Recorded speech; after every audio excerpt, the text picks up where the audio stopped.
Hope everybody enjoyed your lunch, and this is the most difficult part of a long seminar kind of day, because you're all going to want to doze off because your tummies are full. And we were talking about tone, so I'll try to vary my tone enough to keep you all awake, and all of a sudden I'll just scream something and then wake you up. But anyway, so the first talk was navigating the socio-political currents, and we are going to switch gears somewhat. I mean, all this stuff is kind of interrelated, and they all kind of have a maritime theme as far as the titles go.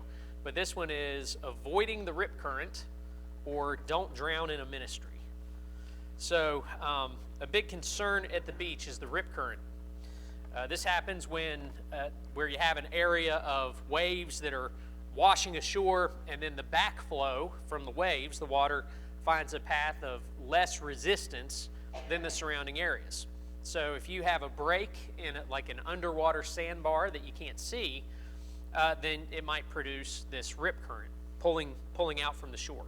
And when someone isn't paying attention, they might walk or swim into the flow and be pushed offshore before the pressure from that rip current dissipates. So now if they're pushed too deep, they can drown before they're able to get back to the shallows.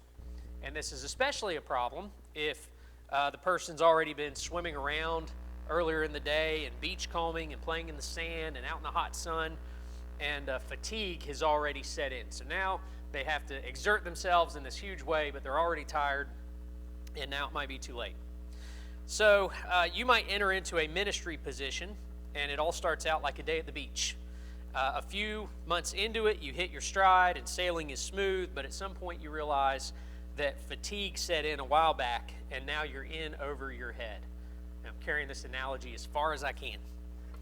There may have been changes in your life outside of the church, in your family, or in your work, or even in your hobbies and interests that are making it more difficult to give adequate attention to your ministry duties.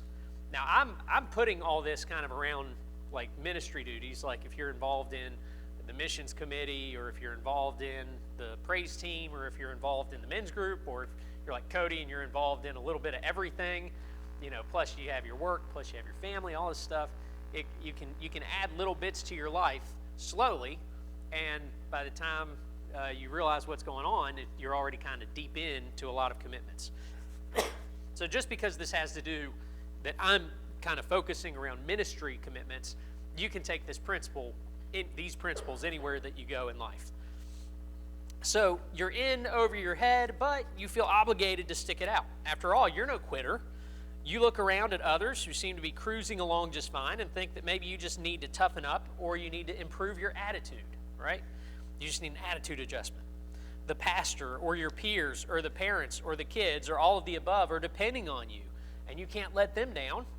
Or you're embarrassed to ask for help, or ashamed at the idea of backing out entirely. Eventually, your quality of work slips, your drive kind of peters out, the sense of joy that accomplishment you once had becomes a distant memory, and now there you are, tired and in over your head, trying to tread water and wondering if you'll ever get back to the beach to rest. Well, I have great news for you. Aren't you glad you came? I got some great news to share. A life preserver is close within reach. You just have to be willing to use it. So we can consider, and we're going to consider, the full cycle of ministry volunteering or involvement as a 5-phase process. So we're going to work through 5 phases here. There are phases that you can remain in for a sustained duration, and phases that you cannot remain in without harm to yourself or to others. Or maybe the word isn't harm, but definitely discomfort and frustration. Those phases are sprint, cruise, fatigue, burnout, and rest. And so we're just going to move through them in order. So let's talk about sprint. So this is your start in a given ministry. You've got plans. You've got enthusiasm. It's a challenge, but a worthy endeavor, and it's even exciting to know that you have your own place in the life of the church. All of your to-dos in preparation are joyfully checked off the list until the day to begin arrives, and then you jump in and you hit the ground running. The sprint phase is where most of your initial interest comes in the form of anticipation and excitement. Whether things go really great or really poorly, whether the strands of your plans tie up neatly or get knotted, whether turnout and response is hot, warm, or cold. In any case, you've struck out, and at least in earnest, you're accomplishing what you set out to do. Optimism is the fuel that runs your engine, and you'll make a few adjustments and hit it again even better next week, no matter how this week went. The truth is that you will not remain in the sprint phase for any lengthy period of time. Your expectations will be tempered. They won't be destroyed, but they'll be tempered by reality. People might respond differently than you thought, or the curriculum might not be as timely or applicable as you'd forecasted. People who are big supporters and all in to help as long as you take the lead, well, they turn out to be less dependable than you'd expected. Your jubilant optimism wanes and either becomes a healthy satisfaction. So you go, okay, I was a little bit overconfident, a little bit overexcited, but things are going pretty well and I'm going to stick it out. Or it can become deleterious disappointment. Deleterious disappointment. Then you settle in and move into phase 2. So the sprint's over, then phase 2. Cruise. This phase can last for a sustained period of time if you do it right. It can maybe even last a lifetime. We all probably know somebody who has their thing in the church and everyone knows it. It's like, hey, can I do such and such? No, that's Billy Bob's thing. Billy Bob does it. You don't just let him handle it. The greeting card ministry might be somebody's thing, or visiting homebound folks, or preparing communion, or teaching Sunday school, or touching up the paint, or taking care of the computers, anything. Dealing with the music or vehicle maintenance, you name it. You think about that kind of person, and this person has just always done that thing as far back as anyone can remember, and it always gets done, and it gets done well, and they never have a problem or a complaint. They legitimately have it all under control.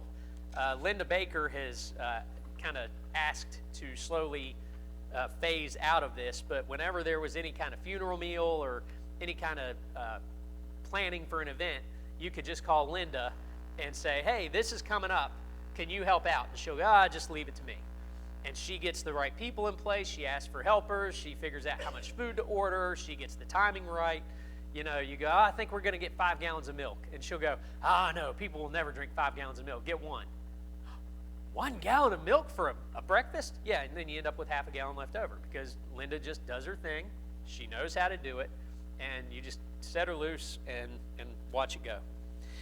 In the cruise phase, you have sustainable practices, avoid problems by wisdom and well-earned experience, probably have a backup plan or two, and probably have a couple of people you can depend on to cover for you or rotate in to give you a break when you need it. The work itself is something that you personally enjoy, and it bears tangible, measurable fruit, so you can tell when things are going right or when something has gone wrong. You aren't running off of the sugar high of optimism anymore, but rather the well-balanced diet of planning, preparation, experience, and this is important, regular success. It's so much a part of your schedule that you'd have trouble figuring out what to do with yourself if you didn't have this to do. The main problem with the cruise phase is that it can slowly wear you down so imperceptibly that you don't even realize that you're wearing down. And that takes us into phase 3. Phase 3 is fatigue. The fatigue phase might also be called the boiling frog phase. Things have crept up slowly and you're heading towards burnout, but you may not even know it until it's too late. If your work is seasonal, then you might just look towards the next sabbatical period and just keep on trucking. Or you might bank on the fact that the other busyness of your life will calm down, and then the ministry work won't seem so arduous. So, if you work in the school system, and so, you're doing church stuff and school stuff, but the summer's coming, you go, well, when summer comes, I'll have a break from the school, so I'll be able to, recharge while I do the church stuff. So you look forward to that. Or maybe you need more sleep, or to prepare better, or to switch up curriculum, or some other excuse you make to yourself. But none of that ever seems to solve the problem of your fatigue. it is very difficult to move backwards in this cycle of phases, and to think that you'll somehow work your way back to the cruise phase is a fool's errand. When you are fatigued, you don't work yourself out of fatigue. You can't dig yourself out of a hole. It's that kind of principle. Fatigue makes it more and more difficult to accomplish your responsibilities joyfully. Fatigue arrives with you and departs with you. It keeps you from decompressing during the in-between times. Frankly, we're all somewhat blind to our own fatigue, even while we can easily see it in other people. You know, sometimes we'll notice somebody else is starting to wear out pretty easy, but then when somebody walks up to you and says, hey, you know, you seem a little bit tired, you go, oh, no, I'm fine. I'll get through this. It's just a season. So that lack of self-awareness will eventually lead us to phase 4, which is burnout. This is the that's it, I'm done phase. Burnout taints your own impression of your ministry work to the point that whenever you make it out, you don't ever want to get back in. Think of an overcooked steak, or for you vegetarians, think of burnt popcorn. I'm trying to be inclusive. Think of burnt popcorn. Once it's ruined, and there's no going back. This is almost the opposite of the sprint phase. Instead of high energy, optimistic, go-get-em drive, you become inert and pessimistic and ready to forfeit. It's like senioritis in high school. The reasons and the goals that seem so valuable and attainable at the beginning lose their luster, and you start to think, that success that I thought was so attainable isn't very likely at all anymore. Or, inversely, those reasons and the goals are still worthy in your estimation, but you start to perceive your own gifts and abilities to be inadequate to reach them. Self-defeat can be a part of burnout. You tell yourself, I'm apparently not good enough to be part of the fill-in-the-blank ministry. Someone else could do it better anyway. A person in this phase will sometimes also become a bit of a grump. It's true. We've all run into people that should have retired sooner, but they need the income or the benefits or their contract hadn't run out or whatever. They show up, they go through the motions, but their attitude is worse than a lion in a lettuce patch. Think about a hungry lion walking through a lettuce patch. You'd be pretty ticked too. While it is important to diagnose and treat fatigue for its own sake, it's even more important in order to prevent burnout. But there is a remedy, and that leads us to the final phase in this group, in this cycle, and that is rest. Now, I put this phase at the end, but it could actually be peppered in between, amongst, and throughout all the other phases. Think of rest like a multi-tool. It's one thing, but it has a bunch of applications and uses depending on where you find yourself. Rest should really be a part of your daily schedule and includes both rest proper and pacing. So two things that I've just called them rest proper, like, we'll get into it, and then pacing. So when I say rest proper, what I'm saying is that you completely abstain from whatever it is that's sapping your strength. Is there a particular person sapping a lot of your mental, emotional, and spiritual strength? Well, you might have to create some distance between you and that person. Is there a particular activity that's wearing you down physically? Take a break. Have you entered the realm of mental fatigue, in which your mind simply doesn't seem to be working as smoothly as it used to? Well, give your mind a rest. Rest proper means to get out of the game entirely for a fixed period of time to recharge your batteries. In the sprint phase, this probably won't be very appealing because it will feel more like delay than rest, but you should still do it. To remain in the cruise phase, many doses of rest proper will keep you consistently refreshed. A more prolonged time will be needed if you realize that you're feeling fatigued, and it will be your only hope of reversing out of fatigue back to cruise. So the important thing to do is when you're in the fatigue phase, admit to it, and go ahead and apply rest into your life so that you don't end up in burnout. Once you've hit burnout, you have no choice but to take a sabbatical, a prolonged season of rest from the ministry activities that are stifling you. In fact, depending on how long you've been in burnout mode, the duration of this kind of rest could be unknown. You say, I need to take a break, and the person that's, coordinating whatever you're into says, okay, you need a month? How long do you need? I'll find a replacement for a little while. It's okay to say, I don't know. Find me a replacement, but it's going to be for an indeterminate period of time until I feel like I'm ready to come back in for sure. That's okay. You may not know if or when a turning point will come, so you just have to wait it out. Rest can be won in many ways depending on your circumstances and the nature of the ministry that you're involved in or the activity.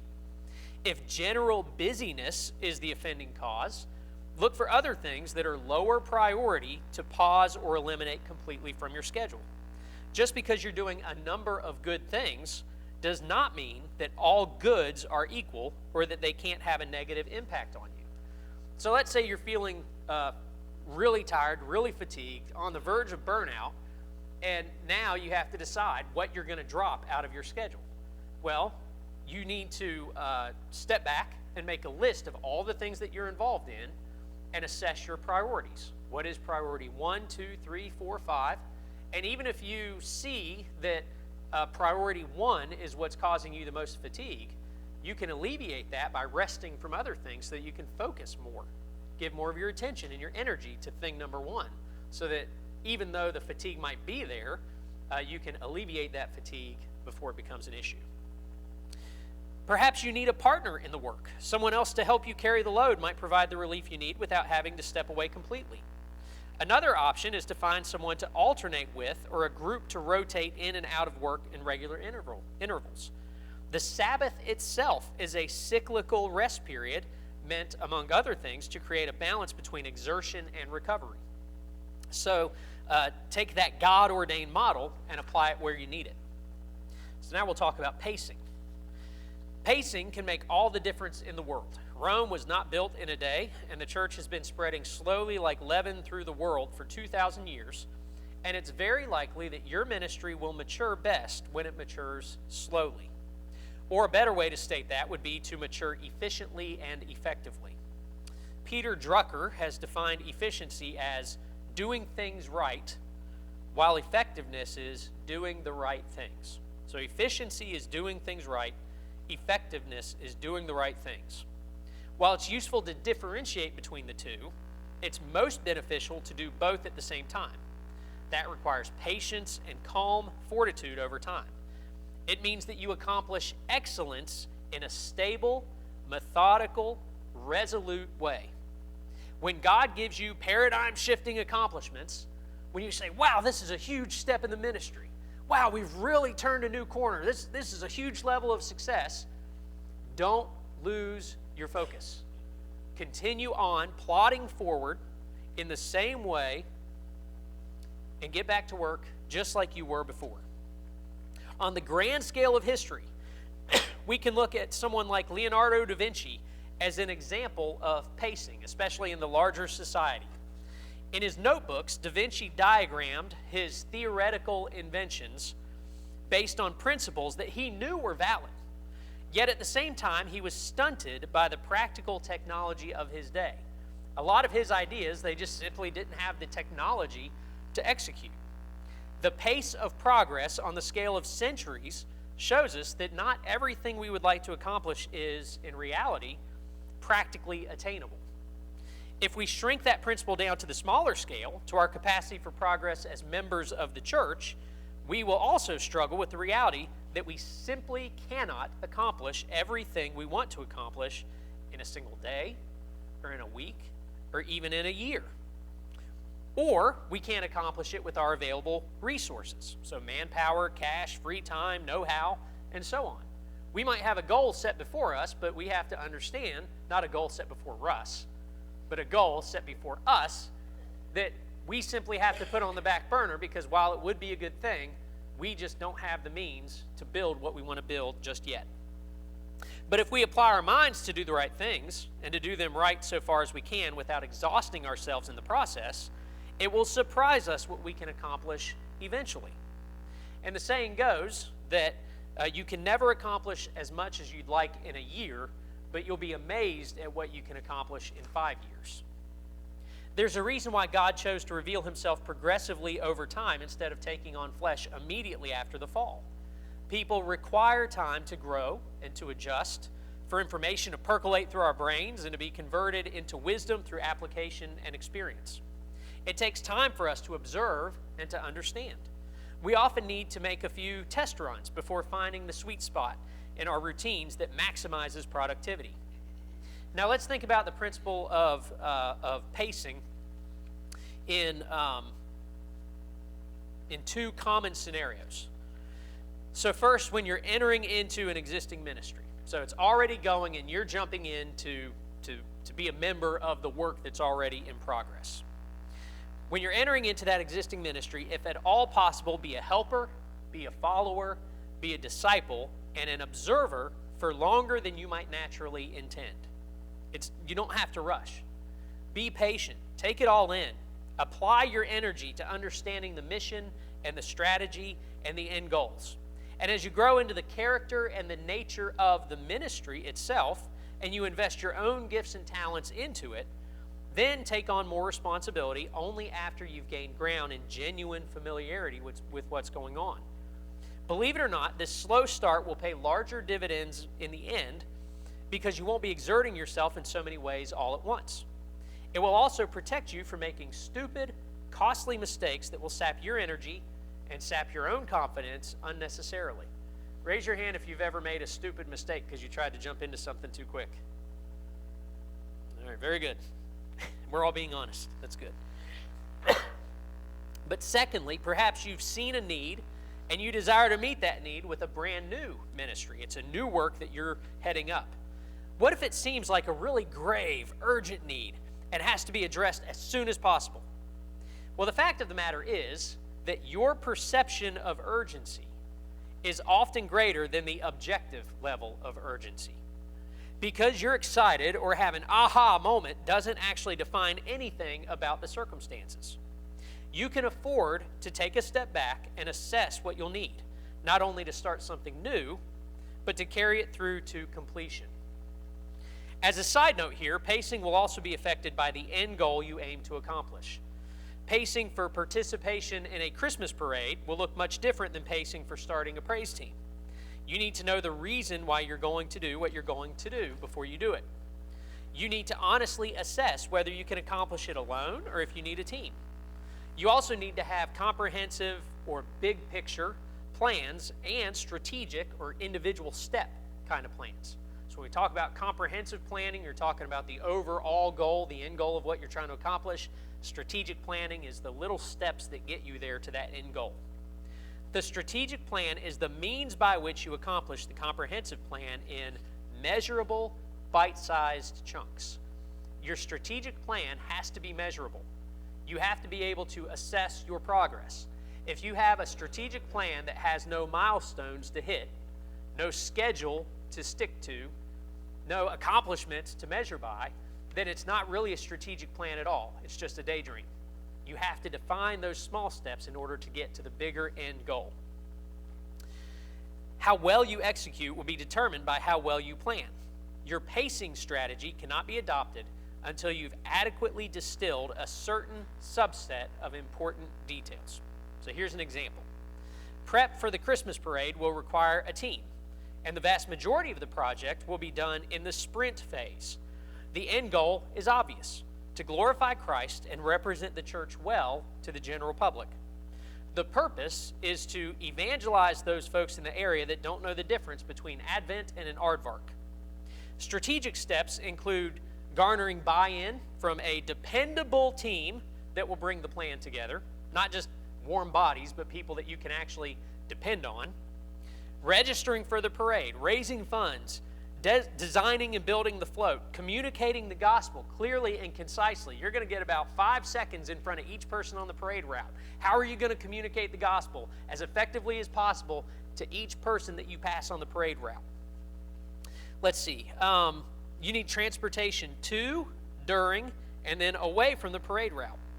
You have to be prepared to monitor, adjust, and when it's all over, assess the success and value of all of your efforts.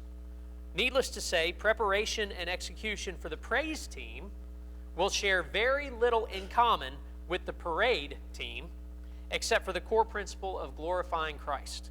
Therefore, the forecasted pace will necessarily look very different. But if you plan those two things in the same way, if you use those same strategies and don't recognize that it's going to be an entirely different sort of exertion, then you're probably going to find yourself in a bad place when it's all said and done. So let me give you just what I'm calling a scatter shot of biblical examples here. So having laid down all of that in principle, we can turn to the scriptures and see how God has prescribed for us to work individually and as a group in sustainable ways. So, Adam and Eve. Adam and Eve were told to be fruitful and multiply and fill the earth and subdue it and rule over. Rule over what? Well, rule over every living thing that moves on the earth. And God gave them every plant yielding seed that is on the surface of the earth and every tree which has fruit yielding seed to be food for them. Now, Adam and Eve had a very tall order. But the problem at that point in time was not the amount of work to be performed, but the amount of bounty expected to be produced. Today, farmers worry about producing enough crop. They're not concerned about overproducing. That's not the problem that they faced. But in Adam and Eve's day, before the fall, their job was to take a superabundance and to tamp it down and control it and make sure that it was fruitful in the right ways. They weren't praying for rain so that they could have at least the minimum they needed to break even and hopefully some profits. They had an embarrassment of wealth that they needed to figure out how to subdue and use properly. Nowadays, it behooves homesteaders and family farmers to have large families because there's much work to be done to wrangle livestock and to raise crops. But prior to the fall, the problem would have been having enough hands on deck to control the superabundance. As the original plot of garden land that God gave to them expanded beyond its initial bounds, Adam and Eve's own fruitfulness would need to keep pace. Imagine the problem of possums, wiregrass, dandelions, groundhogs, or kudzu overgrowth, except it came in the form of cotton and watermelons and sheep and tigers and bananas and apples and elephants and tuna and guavas and coffee beans and so on. What are we going to do with all this stuff? It's not a matter of killing the weeds and keeping the kudzu from suffocating all the rest of the crops and things like that. It's a matter of what do we take all of these abundant, productive things and do with them? To keep up, they needed more hands for the harvest and more minds to develop specific strategies and more people to enjoy the increase. After all, what do happy-hearted, charitable producers still do today to express love for their neighbors? Well, they share from the surplus of their blessings.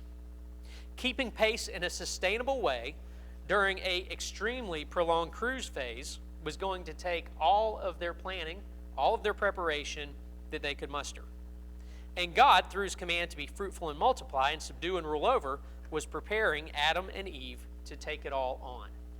And so they were going to have a prolonged cruise phase to deal with, and they had to figure out how to handle it. Now let's talk about Moses. Moses also faced a number of problems when the Israelites' mission changed from a sprint to a cruise. From the moment that God met Moses at the burning bush in the wilderness of Sinai to the first time they pitched camp after the Exodus, the whole ordeal had been a whirlwind. He met God at the burning bush. God gave him a mission. He went in. He talked to the Israelite leaders. Then he went to Pharaoh. The plagues came. Boom, boom, boom, boom, boom. Next thing you know, they're exiting. They're going through the Red Sea. And the whole thing, you can imagine Moses just turning around. They're singing their songs of praise on the other side of the Red Sea, glorifying God. And the whole thing was like, whew, man, now what? Right? It was all a sprint. But now, Moses and Aaron, and to a lesser extent, certain elders of the sons of Israel, under the micromanagerial hand of God, had just coordinated and executed this massive campaign to disentangle their entire ethnic nation from Egyptian oppression. It happened sooner than anybody realized it would, and then it was time to establish the new normal for the people.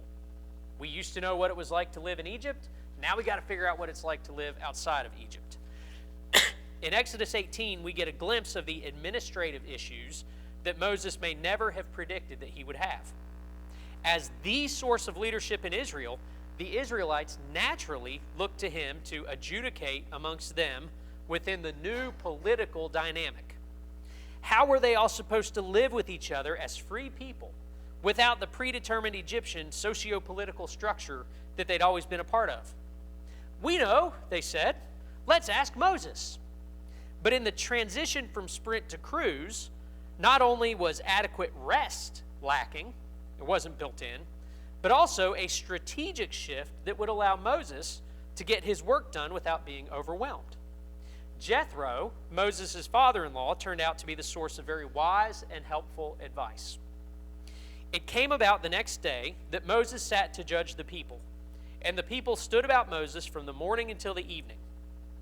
Now, when Moses' father-in-law saw all that he was doing for the people, he said, "What is this thing that you're doing for the people? Why do you alone sit as judge, and all the people stand about you from morning until evening?" Moses said to his father-in-law, "Well, because the people come to me to inquire of God. When they have a dispute, it comes to me, and I judge between a man and his neighbor and make known the statutes of God and his laws." That's Exodus 18:13 through 16. Well, let's stop here and recognize that Jethro was already very familiar with Moses from the previous 40 years that he'd employed him as a shepherd in Midian, prior to being called by God at the burning bush. It's no wonder that Jethro spotted this flaw as quickly as he did, and it's also no wonder that Moses didn't recognize the flaw in his own strategy sooner. So remember, we lack self-awareness sometimes that other people can see, and it behooves us to take good advice. This was nothing new to Jethro, but it was brand new territory for Moses. Jethro was experienced in running an estate and delegating responsibilities amongst his servants and members of his household. He was a seasoned cruiser, but Moses had been a shepherd, and that's a whole different story. Moses was used to micromanaging his flock, being responsible for and being responsible to each and every individual sheep in the flock. There may have been many shepherds, and the organization was probably much more complex than I'm making it out to be, but fundamentally speaking, there was no managerial facilitation on the scale of what he was dealing with now. Dealing with a herd of a couple hundred sheep is way different than dealing with a nation of a couple million people. Moses was trying to use the sprint phase strategic plan and turn it into a comprehensive long-term strategy. But as Jethro is about to explain, that's an impossible solution to a very manageable problem. All of these problems that we run across when we're trying to participate in life in general or in ministries or whatever, these are all manageable problems, but we need to apply the right solutions. So picking back up in Exodus 18, verse 17, Moses' father-in-law said to him, "The thing that you're doing is not good. You will surely wear out, both yourself and these people who are with you, for the task is too heavy for you. You cannot do it alone. Now listen to me. I will give you counsel, and God be with you. You be the people's representative before God, and you bring the disputes to God. Then teach them the statutes and the laws, and make known to them the way in which they are to walk, and the work they are to do. Furthermore, you shall select out of all the people able men who fear God, men of truth, those who hate dishonest gain, and you shall place these over them as leader of thousands, of hundreds, of fifties, and of tens. Let them judge the people at all times, and let it be that every major dispute they will bring to you. But every minor dispute they themselves will judge. So it'll be easier for you, and they will bear the burden with you. If you do this thing, and God so commands you, then you will be able to endure or cruise, and all these people also will go to their place in peace." So Jethro's plan had the end goal of achieving an enduring peace in the land, which is not a bad target. Say, "Pastor, what is your goal for the church?" I would like to accomplish an enduring peace in the world through the gospel of Jesus Christ, through the efforts of the church. So Jethro distills the matter down to the core problem. He outlines a comprehensive plan to solve it, and then even delineates the strategic steps to be taken immediately. This not only relieves Moses as an individual, but it also relieves the consternation or the anxiety or the frustration that the people were going to feel. Moses tried to press on through fatigue and burnout without adequate rest, including rest proper and pacing. Incidentally, we have a clear expression in prototype, just in passing, of the Presbyterian format of church government that will be described in more detail in the New Testament. But you have somebody who is the kind of the pastor teacher of the group, and then you have a group of elders that share the load, and then you have deacons that do a different kind of service work within the church as well. So across the board within the particular congregation, you have a bunch of people that are committed. They've shown themselves to be trustworthy and adequate for the task to share the work so that no one person burns out. Let's look at King David's court. The inauguration of King David was a massive turning point in the religious and political life of Israel. Up to that point, even though King Saul had already reigned, the nation of Israel functioned much the same as all the centuries before when the judges ruled. In that era, rest was built into the cycle because judges ruled until they died, and most saw the same pattern in their ministry of sprint, cruise, and then rest. Without a judge at the helm, Israel would rebel against God. God would bring them into subjugation under a foreign nation. Then the people would cry out, and God would hear and raise up a judge. The judge would defeat and expel the enemy nation, so that's the sprint phase. They come in and they hit it hard right off the bat. They would rule over Israel while they showed reverence to God. That's the cruise phase. And then they would die. That's the rest phase, permanent rest. At which point the Israelites would once again rebel against God, but in a more egregious way each time. Now King David comes along, and he solidified his monarchy in Jerusalem, and he organized monarchical structure for the purpose of cruising for the long haul, for longevity. He was a man after God's own heart, and he employed godly wisdom to lay the foundation for a long-lasting kingdom. His son Solomon completed what his father started, and in a time of unprecedented peace, solidified political relationships, built an economy that resulted in massive national productivity and profits, firmly centralized worship of Yahweh, the one true God, in the magnificent First Temple, complete with divisions of priests and Levites and singers, people to keep guard in the temple. He improved the military prowess and technology of Israel, brought chariots in and strong horses and all kinds of weapons of war, and expanded the walls of the city and the territory of Israel as a national powerhouse in the Middle East. So he set a high bar for wide-ranging capability and wisdom in the monarchy. We saw that increase. Saul did a pretty poor job. David did a good job of laying the groundwork, and then Solomon carried it through to completion, and it should have been very sustainable. Now, obviously, Solomon did not finish his race well, but the magnitude of the planning and execution during his reign put Israel in a position to cruise for a long time, even while suffering schism and being mismanaged by one wicked ruler after another. It took a long time to deconstruct what David and Solomon had put in place, and that's the gift that proper planning and pacing leave for future generations. So you think about everything we read in the lead up to Solomon's reign, and then you look at what happened afterwards. Look at how long it took to deconstruct the work that David and Solomon had done. It took many centuries to undo it. That was good planning on their part. All right, and of course, let's look at Jesus.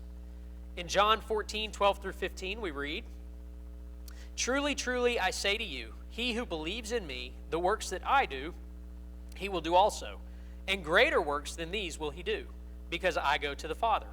Whatever you ask in my name, that I will do, so that the Father may be glorified in the Son.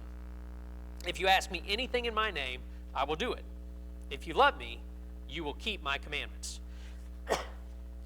So here we find Jesus speaking to the apostles on the night of the Last Supper, on the eve of his arrest and crucifixion.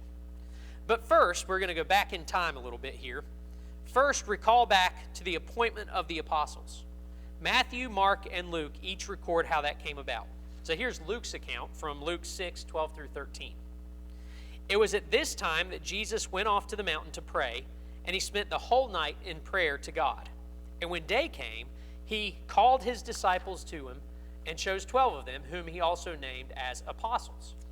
Okay, so at the Last Supper, he says, "I'm getting ready to go, but you're going to do great things." We go back in time. He's selecting and delegating these men who are going to go and do these great things. But let's drop back one more verse before we put it all together. Luke chapter 6 and verse 12. Jesus had just finished, once again, contradicting and embarrassing the scribes and Pharisees by righteously healing a man on a Sabbath day. a man's withered hand was restored to wholeness, but rather than giving glory to God and celebrating with the man, the scribes and the Pharisees, quote, were filled with rage. Now that word can also be translated folly. They were making fools of themselves, and discussed together what they might do to Jesus. So as the plot began in earnest to eliminate Jesus, simultaneously Jesus conferred with his Father to select from his disciples those whom he would task with carrying on the work with him and carrying on the work after him. So he was planning for retirement so that he would have somebody to replace him to carry the mission forward before he left. So we see this cascade of authority and execution working through all the participants, beginning with the highest authority down to the apostles, and eventually the rest of the disciples. And then on the eve of the execution of the Pharisees' plan to eliminate Jesus, Jesus gives the apostles encouragement and tells them that not only will the work continue, but it will actually increase in magnitude, along with the magnitude of glory that God receives. So Jesus, being the perfect King and Lord that he is not only executing his Father's will, but he's putting the right organization of people in place to continue the work after him, and in a greater way. So this obviously does not mean that he isn't still involved in the project of the church. He says, "Lo, I'll be with you until the end of the age." But he's thought it all out. He's thought it all the way through in terms of the comprehensive plan and the strategic steps. And add to that the fact that he has lined up the needed resources so that new players can enter at the sprint and continue at a cruise, and with rest in the mix as a necessity to what they do. All right, so he did this most importantly with the full knowledge of and preparation for other variables. So you have active and passive opposition, which would attempt to undermine his plan. And that's an important key that I'll harp on for just a minute. The reality is that whether you like it or not, and whether you know it or not, there will be personal and impersonal forces that will threaten to hinder your progress. In Jesus' case, his opposition included Satan, man, and man's weakness in sin. Resources and logistics weren't really part of the calculus for him. He had unlimited resources. He knew what was going to happen from the beginning to the end, so those were things that he had well in hand. But in our case, it could be any number of things. If we're working squarely within God's will, then we'll also get resistance from Satan, we'll get resistance from sin, and there will likely be opposition from other people as well. That might be direct opposition because they don't want a certain project to move forward, or it might be kind of tangential opposition because our project conflicts with theirs in some way, and we need to learn to operate together in the same habitat. Or we need to, again, learn how to agree to disagree and divide on good terms.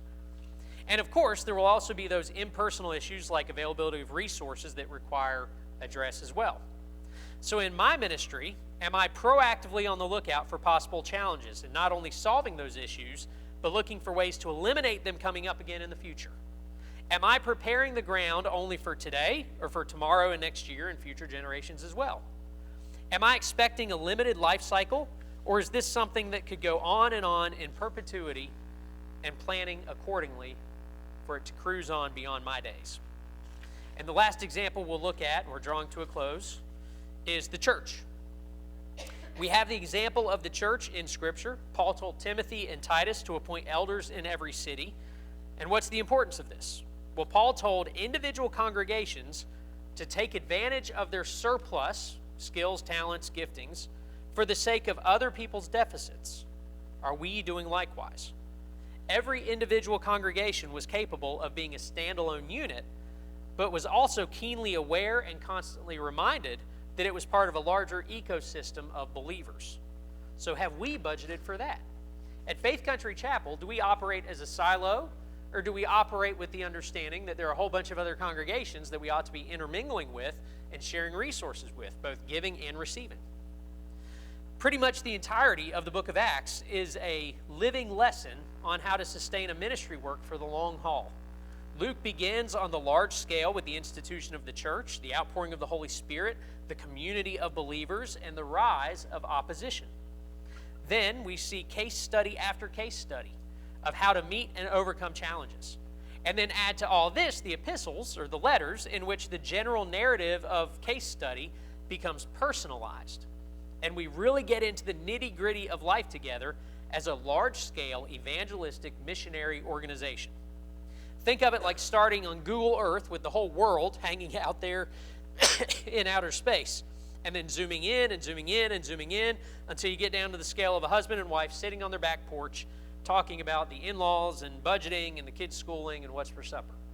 That's what we have in the book of Acts and what we have through the letters of Paul and Jude and James and all that. We start with the large scale, and then we get into little examples of how to handle these things and what they got into. So, drawing it to a conclusion, let me close this up with a few bullet points, and these are in no particular order. First, be honest. Be honest. We're all in this together, and the big picture we share, and in the big picture we share a common goal, which is fulfilling our Lord's Great Commission. Don't bite your tongue, but with kindness and true deference to the people that you're in the ministry with, tell the truth about how you're feeling. Let me say that again. Tell the truth about how you're feeling. How the ministry seems to be going. What you need more or less of, and whether you might need to have some time to recuperate. Secondly, avoid bitterness. So be honest and then avoid bitterness. Hebrews 12, 14, and 15. Pursue peace with all men and the sanctification without which no one will see the Lord. See to it that no one comes short of the grace of God, that no root of bitterness springing up causes trouble, and by it many be defiled. Well, the root of bitterness in view here is not a circumstance, but a person. And this admonition by the Hebrew writer goes hand in hand with Paul's words in Romans 12, 14 through 21, in which he says that our job is to bless, to commiserate, to be humble, to be charitable, and to do all we can to live at peace with everyone.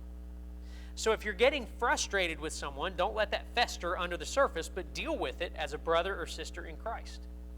If you realize that you have become the root of bitterness in a scenario, it's time to excuse yourself and cool off. But by all means, don't sabotage a work in progress, either intentionally or unintentionally, by your attitude. And then the third one, and this might be one of the most counterintuitive and one of the most important to hear, as far as hearing it from me as a pastor, to you who are active in the work of the church in different ways. Don't be afraid to let your ministry sunset. Don't be afraid to let something end. Not everything lasts forever, no matter how much you've invested or how much you love it. Sometimes the life cycle of a ministry happens to finish out when you're involved or even when you're at the helm. Don't be afraid to let it come to its logical conclusion. It would be a strange thing for the Christmas parade committee to resist the end of their project once the parade was over and keep parading that float down the road in the middle of July. It is likewise strange to try to breathe life into any ministry endeavor once it has reached its end. So Psalm 90, verse 17. Let the favor of the Lord our God be upon us, and confirm for us the work of our hands. Yes, give permanence to the work of our hands. So, Father, as we consider these things and we break up into small groups again, I do ask that you would help us to see ourselves clearly as we discuss this in a general sense. Help us to bring it home to application. And, Lord, help us to discern where we're at. You know, if we're participating in ministry and we're at a good spot and we're in the cruise phase, Lord, help us to be wary and make sure that we're not getting fatigued. If we're already fatigued, Lord, help us to build in the rest that we need. And Lord, if we happen to be burnt out, help us to prioritize what you really want us to be focusing on at this stage in our lives, and to let the other things go until the next phase when we can fit them in. Lord, guide us in your way and in your will, and we'll give you the glory for it in Christ's name. Amen. All right, so we have a couple new people here with us. And so